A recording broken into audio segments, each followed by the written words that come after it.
Bismillahirrahmanirrahim. Assalamu alaikum class. Here is your biology teacher. Today I am going to start lecture number 1. Our topic of discussion is difference between prokaryotes and eukaryotes.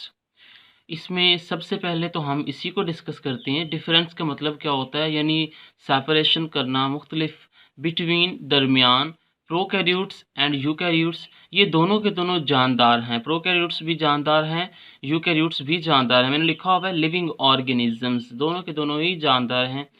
अच्छा, prokaryotes जो होते हैं वो simpler हैं, यानी simple से होते हैं, एक ही सेल पर मुश्तमिल होते हैं।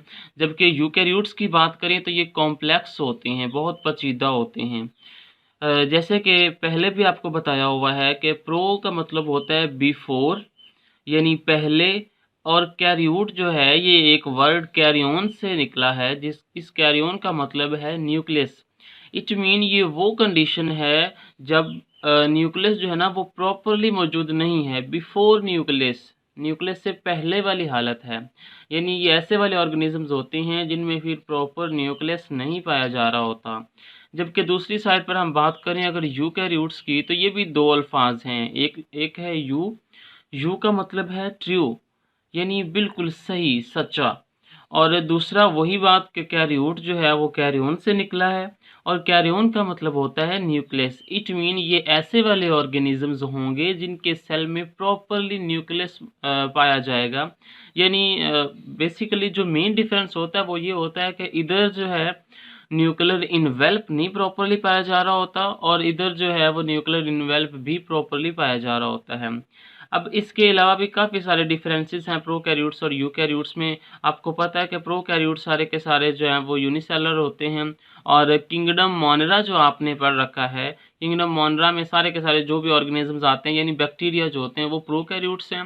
किंगडम मोनेरा के अलावा जितने भी किंगडम्स बाकी चार किंगडम मोनेरा के अलावा बाकी जितने भी किंगडम्स होते हैं वो सारे के सारे यूकैरियोट्स होते हैं। सिर्फ ओनली किंगडम मोनेरा के मेंबर जो हैं वो प्रोकैरियोट्स हैं।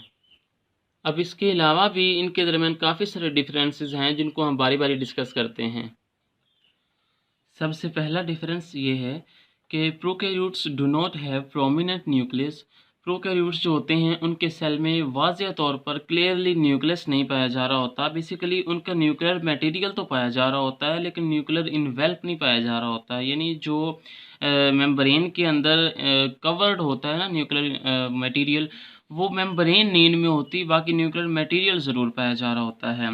और इनके जो क्रोमोसोम्स होते हैं वो सिर्फ़ और सिर्फ डीएनए को रखते हैं, यानी क्रोमोसोम कंटेन डीएनए ओनली। जबकि इसके मुकाबले में अगर हम बात करें यूकैरियोट्स की, तो उनके जो क्रोमोसोम्स होते हैं वो डीएनए और प्रोटीन्स के बने हुए होते हैं, जबकि इनके क्रोमोसोम जो होते हैं वो ओनली डीएनए के बने हुए होते हैं। इसके बाद इनका ये जो मटेरियल है, यानी न्यूक्लियर मटेरियल जो है, float in cytoplasm near centre, ये साइटोप्लाज्म में ही फ्लो कर रहा होता है, सेंटर के करीब। अब साइटोप्लाज्म भी आपको पता है क्या चीज़ होती है। साइटोप्लाज्म बेसिकली सेल के अंदर एक मटेरियल है जो कि सेल मेम्ब्रेन और न्यूक्लियर इन्वेल्प के बिटवीन पाया जा रहा होता है। जैसे कि ये एक सेल है तो ये इसकी सेल मेम्ब्रेन है, ये इसका न्यूक्लियर इन्वेल्प है, इसके दरमियान पाया जा रहा होता है, तो दिस इज साइटोप्लाज्म। बहरहाल अभी हम बात कर रहे हैं प्रोकैरियोट्स की। तो प्रोकैरियोट्स के जो क्रोमोसोम्स होते हैं या जो क्रोमाटिन जो मटेरियल होता है वो सारे का सारा साइटोप्लाज्म में डिस्पर्स होता है, और तकरीबन जो है वो नियर सेंटर ही पाया जा रहा होता है। और ये जो इनका न्यूक्लियर मटेरियल होता है इसको हम कलेक्टिवली नाम देते हैं न्यूक्लियोइड का। ये एक शॉर्ट क्वेश्चन भी आता है कि व्हाट इज़ न्यूक्लियोइड। इसके अलावा अगर हम इसको डायग्रामेटिकली चेक करें तो ये प्रोकैरियोट की डायग्राम है, यानी एक बैक्टीरिया की डायग्राम है जिसमें उसके पार्ट्स को दिखाया हुआ है। ये उसकी जो है वो सेल मेम्ब्रेन है, ये वाली, ये सबसे आउटर मोस्ट जो है वो सेल वाल है, उसके नीचे जो है वो सेल मेम्ब्रेन है। उसके बाद ये वाला जो आपको चीज़ें नज़र आ रही हैं ये साइटोप्लाज्म में ही फिर रही हैं। ये जो सारा जैसे कि आपको ऑर्गेनेली नज़र आ रही है, ये राइबोसोम्स हैं, ये प्लास्टिड्स हैं, प्लास्टिड यानी कि एक्स्ट्रा क्रोमोसोमल डीएनए जो होता है बैक्टीरिया के अंदर, ये सारी साइटोप्लाज्म में पाई जा रही हैं। इसके अलावा अगर आप सेंटर में देखें तो ये एक आपको डायग्राम सी नज़र आ रही है, दिस इज़ क्रोमोसोम। ये बैक्टीरिया का क्रोमाटिन है, यानी न्यूक्लियर मटेरियल है जो कि डीएनए का सिर्फ बना हुआ होता है, जिसको हम न्यूक्लियोइड का नाम देते हैं। बाकी ये उसके पास एक और भी पार्ट होता है जिसको हम फ्लैजेलम का नाम देते हैं। थ्रेड लाइक स्ट्रक्चर्स होती है जो कि उनको मूवमेंट करवाने में हेल्प करती है। अब इसके मुकाबले में अगर हम देखें, eukaryotes have prominent nucleus in centre और साइड। इनके अंदर जो है वो, इनके सेल के अंदर प्रोमिनेंट यानी वाज़ेह तौर पर न्यूक्लियस मौजूद होता है, यानी न्यूक्लियर इन्वेल्प मौजूद होते हैं। और वो जो न्यूक्लियस है बाउंडेड बाय न्यूक्लियर इन्वेल्प, यानी वही बात होगी कि उसको एक मेम्ब्रेन ने बाउंड किया हुआ होता है, कवर किया हुआ होता है, और उस मेम्ब्रेन को हम नाम देते हैं न्यूक्लियर इन्वेल्प। जैसे कि इधर हम देखें तो ये एक एनिमल सेल है। इसके ये वाला जो सेंटर में ये पार्ट है सारा, ये न्यूक्लियस कहलाता है। अब इसके ऊपर ये एक कवरिंग है जो मैंने रेड रेड बनाई हुई है। इस कवरिंग को हम नाम देते हैं न्यूक्लियर इन्वेल्प। ये कवरिंग प्रोकैरियोट्स में नहीं पाई जा रही होती, उसमें इस कवरिंग के बगैर ही न्यूक्लियर मटेरियल मौजूद होता है। इट मीन सिंपल बात करें तो न्यूक्लियर मटेरियल के ऊपर अगर कवरिंग है तो फिर वो यूकैरियोट्स में है, वो न्यूक्लियर इन्वेल्प्ड है। और अगर कवरिंग नहीं है तो फिर वो सेल जो है वो प्रोकैरियोट्स का है। This is difference between prokaryote and eukaryote. इसके बाद बाकी हम डिस्कस करते हैं, इसके अलावा भी काफ़ी सारे डिफरेंसेस होते हैं इन दोनों में।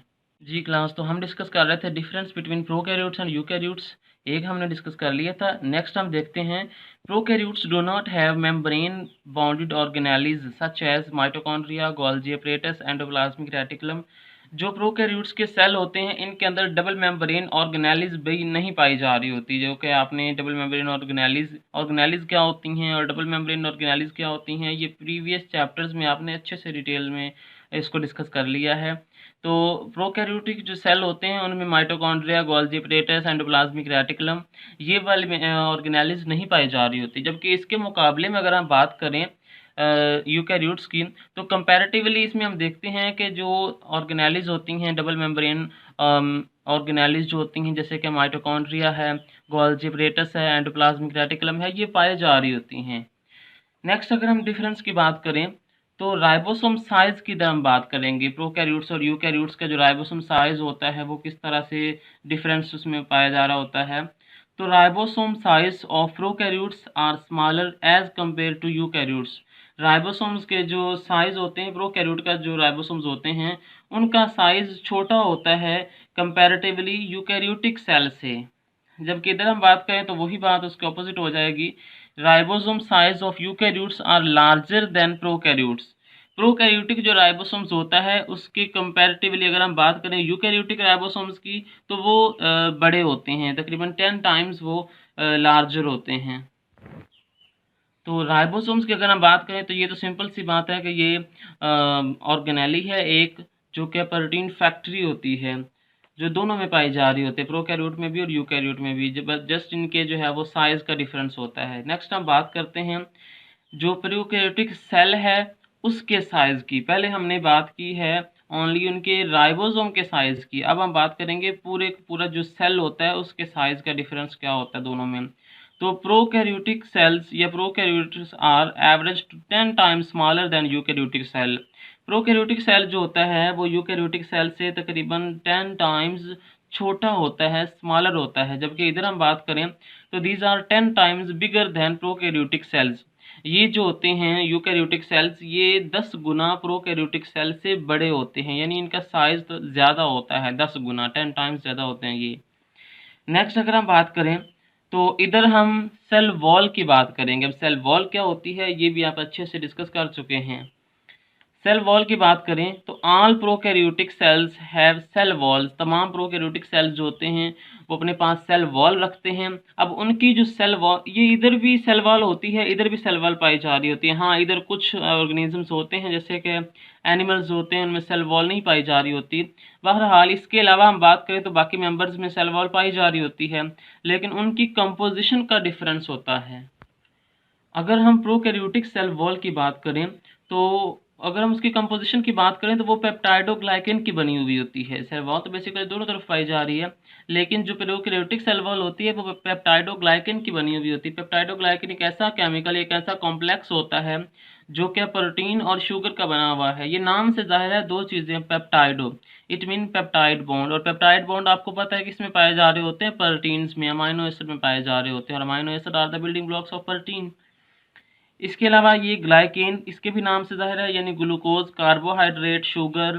ठीक है, अब ये दो लफ्ज़ है पेप्टाइडो ग्लाइकेन, यानी प्रोटीन्स और कार्बोहाइड्रेट, यही लिखा हुआ है कि this is the complex of protein and sugar, sugar is a carbohydrate. और ये पेप्टाइडोग्लाइकेन जिसकी सेल वॉल में पाई जा रही होगी, वो सेल हमेशा जो है वो प्रोकैरियोट्स का होगा। इसके कंपैरेटिवली अगर हम बात करें यूकैरियोट्स में, तो इनकी जो सेल वॉल होती है वो डिफरेंट केमिकल्स की बनी हुई होती है। वो ये नहीं होता कि सिर्फ और सिर्फ एक ही केमिकल की बनी होगी, नहीं, उसकी कंपोजिशन में काफ़ी सारे केमिकल्स पाए जा रहे होते हैं।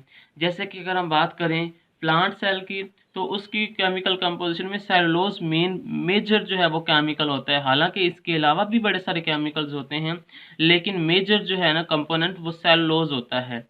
इसके अलावा अगर हम बात करें फंजाई की, फंजाई के सेल को हमने लिया, उसकी सेल वॉल को चेक कर रहे थे, तो उसकी सेल वॉल में हमें एक और केमिकल, एक और कंपोनेंट हमें नज़र आया, विच इज़ कॉल्ड काइटिन। इसका मतलब ये हुआ कि सेल वॉल जो यूकैरियोटिक सेल्स की होती है वो डिफरेंट केमिकल्स की बनी हुई होती है, डिफरेंट कंपोनेंट्स की बनी हुई होती है।